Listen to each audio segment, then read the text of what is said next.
De l'extérieur, le bâtiment présente bien. La façade a même été rénovée il y a quelques années à peine.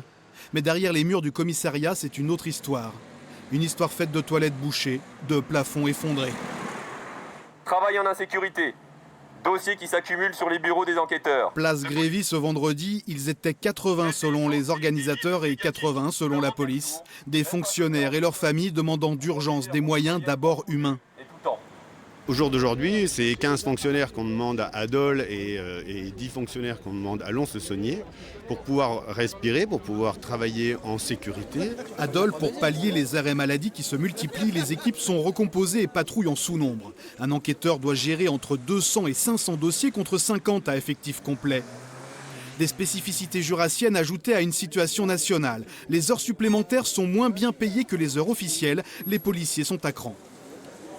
On demande d'exercer des missions, mais malheureusement, les moyens, bien souvent, ne sont pas en adéquation avec les missions qu'on nous demande. Et ça, c'est une réelle souffrance pour les policiers qui cherchent à exercer leur métier du mieux possible, dans les meilleures conditions. Au milieu des Bleus, il y a Patricia. Patricia, elle vit avec un flic, comme elle dit, et elle veut que les gens comprennent.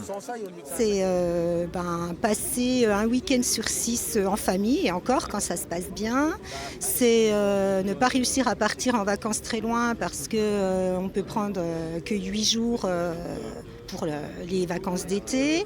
C'est tout assumer toute seule à la maison, les enfants, les problèmes de la maison, parce qu'en fait on vit avec des fantômes. Officiellement en grève du zèle, les policiers dolois pourraient mener d'autres actions si des renforts n'arrivent pas prochainement.